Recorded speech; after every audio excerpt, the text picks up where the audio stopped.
All right, we're going to start now our unit on exponential functions, and the first topic in this unit is the study of zero and negative exponents, and we'll start with an introduction and then do a few examples. So first I want to remind you what an exponent is. An exponent is just a counter of how many times we're multiplying something by itself. So for example, 5 to the third power, or 5 to the third, just means we're taking 5 and we're multiplying it by itself 3 times. 1, 2, 3. Okay? And that's going to end up being 125. It's a much more efficient way of writing out repeated multiplication, and that's really all it is. It's just a shorthand for repeated multiplication. Okay? Another quick example, let's say we have negative 2 to the fourth. This is actually a common one where people often make mistakes. We need to remind ourselves of order of operations, most commonly known as PEMDAS. And I write the M and the D and the A and the S sort of at the same level because those happen in left to right. They're at the same level of importance. But exponents comes before multiplication, okay? And so if we were to do this example right here, negative 2 to the fourth, we would need to do a 2 to the fourth and then make it negative. So that's the same as saying negative 1 times 2 to the fourth, which is negative 1 times the product of 4 2's, which is going to be negative 16. Okay, so just a quick reminder about what an exponent is. It's just a counter for how many times we're multiplying something by itself. But then we get something like this. What is 3 to the 0? And you might think, okay, we're multiplying 3 by itself 0 times, so shouldn't it be 0, right? But it's not. It's actually going to be 1. So anything to the 0 is 1 as long as that base, the x value in this case, is not equal to 0. You are not allowed to do 0 to the 0. That breaks math law, so we can't do that. Okay, but the rule is anything to the 0 is 1.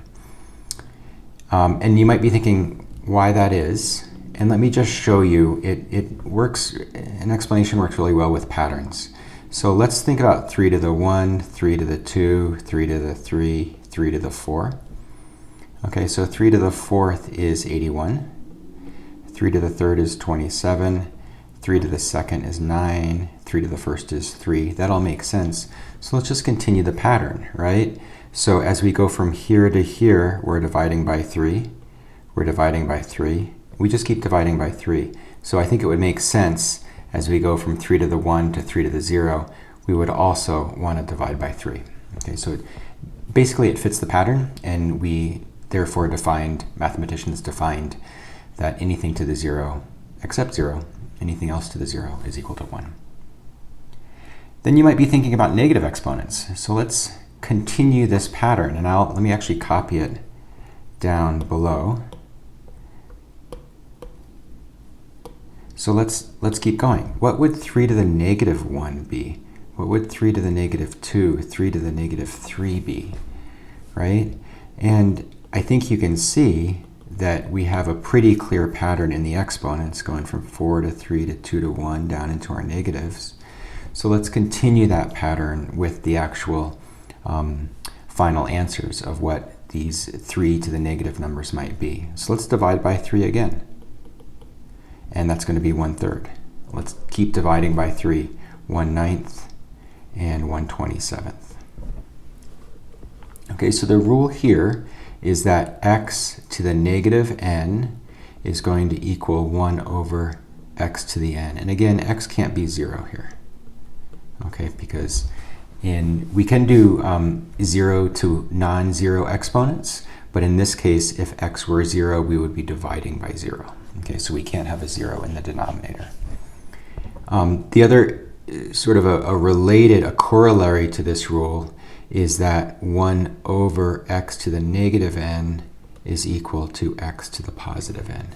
So in some of these situations, you're going to be asked to simplify and to convert expressions into expressions with only positive exponents. And so these would be kind of the simplified versions of those. Let's do some examples, okay? Number 1, 4.6 to the 0 is just going to equal 1.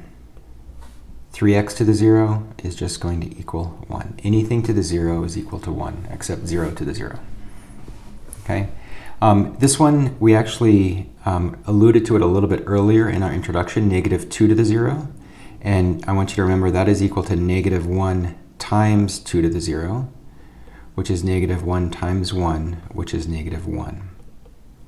And that's different from this. If we had negative 2 in parentheses to the 0, that would just be equal to a positive 1.